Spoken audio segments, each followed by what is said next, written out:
येतो ते निघालेले सारे उतरलं, राम राम नाही चालू, पण पैशाची अपेक्षा नाही, धनाची अपेक्षा नाही, मान नाही, सत्कार नाही. तो आता खाली उतरला तुम्हाला कमी येतो, 2-3 पावलं जातो ना जातो तो पण मी म्हणजे थेट 2 वारकरी झाले. 12चा संकल्प आहे, 10 आहेत ते पाठवून देतो, मला म्हणजे पाया पडतो मला. एका वारकऱ्यांनी 12 वाजवले, 12 काय करते आता भरोसा नाही, तिथंच आमची कोष्टी आहे. सांगितलं नाही ना, अजिबात नाही म्हणे, ते वारकरीच राक्षसच म्हणे. आणि हे शब्दाचे हरिभाऊनी आहे. खाली उतरता उतरता तो वारकरीच राक्षस आहे. हरिभाऊ तिथून बाहेर आला. याशिवाय एक दिवस तुम्ही जीव घालू शकत नाही एका वारकऱ्याला, आम्हाला भगवंत सांभाळतो.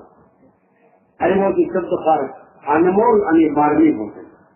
हरिभाऊने सांगितलं, हरिभाऊ आपल्या शेठला सांगतो, शेठ आयुष्यात कधी आम्ही गरीबाचं रक्त प्राशन केलं नाही, असंच हे आम्हाला आमच्या जीवनाला माहीत नाही, खोटं आम्हाला कधी माहीत नाही, न देशाला लुबाडले न गरीबाला लुबाडले, फक्त आयुष्यामध्ये भजन कीर्तन केले, रोज आमच्या जवळ येत नाही, तुमचं तुम्हाला खाऊ देत नाही, आता तरी डोळे उघडा, आता तरी नीट वागायचा प्रयत्न करा.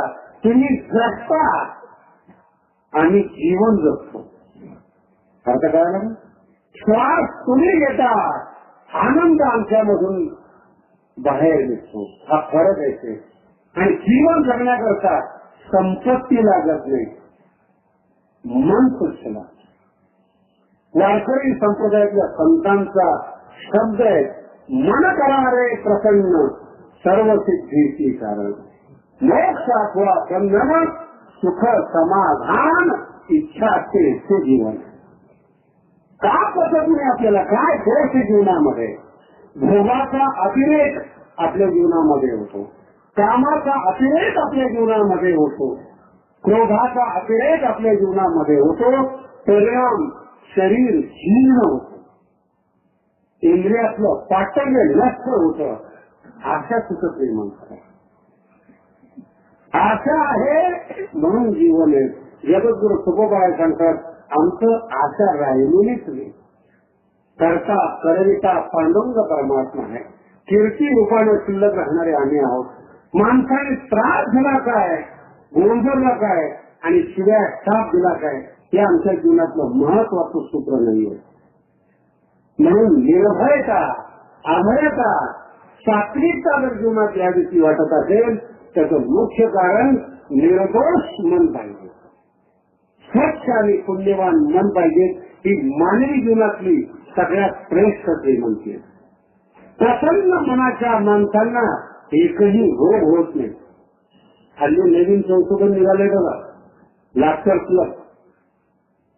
मुंबईला जर गेले ना, अहो हातू येतच नाहीत महाराज, डुप्लिकेट हातू कुठं प्रकृती नीट होणार आहे का? सकाळी सकाळी चौपाटीला आम्ही फिरायला गेलो, असे 40-50 माणसं उभे, सगळे हसायला लागले एकदम. मी म्हणलं पागल झाले काय तुम्हाला? गेलो मी तिथे आणि पाहिलं, ते विचारलं काय चाललं, लाफ्टर क्लब आहे, क्लब हसण्याचा क्लब. अहो म्हणलं बरं विनोद झाला नाही, विनोदाने हसायचं का? तिने म्हणजे तरी फरक पडतो.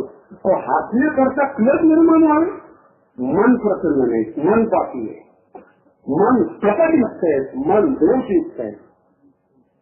मनुष्य म्हणून जन्माला आला, निखिल हसता येत नाही, शुद्ध हसणं येत नाही जीवनामध्ये. इतकं तर पाप केलेले तुम्ही, इतक्या चुका जीवनामध्ये केलेले, कधी मन असं खिलत नाही, उमलत नाही. मन कसं जीवनात सुख मिळणार? कसा परमात्मा तुमच्या जवळ येणार? कष्टाची दुर्गंधी, पापाची दुर्गंधी तुमच्यातून बाहेर निघते. अरे माणसं जवळ येत नाही, संत आणि देव केव्हा जवळ येणार? म्हणून निर्दोष असणारं मन ही मानवी जीवनातली सगळ्यात मोठी चावी आहे. आणि ती जर सुरुवात करायची असेल तर गळ्यामध्ये माळ असणं आवश्यक आहे.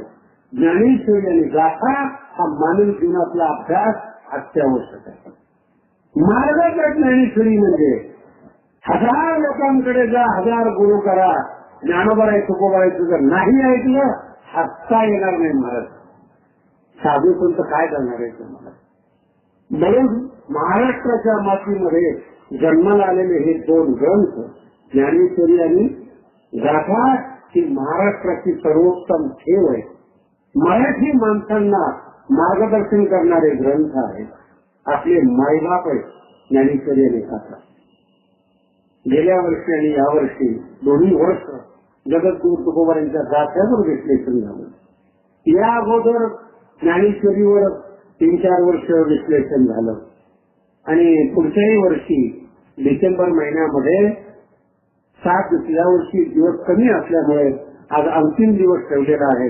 पुढच्या वर्षी 7 दिवस अगदी व्यवस्थित ज्ञानेश्वरीच्या रूपानं चांगले जे विश्लेषण आहेत, मानवी जीवनातली जी मूल्य आहेत त्याच्यावर प्रकाश टाकण्यात येईल. आपल्या सगळ्यांचंच प्रेम आहे. कोणा एकाचा नामूल्य करून इतरांना मान आणि होऊ नये म्हणून सगळे कोलखेडवासी, अकोलावासी, विदर्भाचे निवासी, मला या गोष्टीची जाणीव आहे.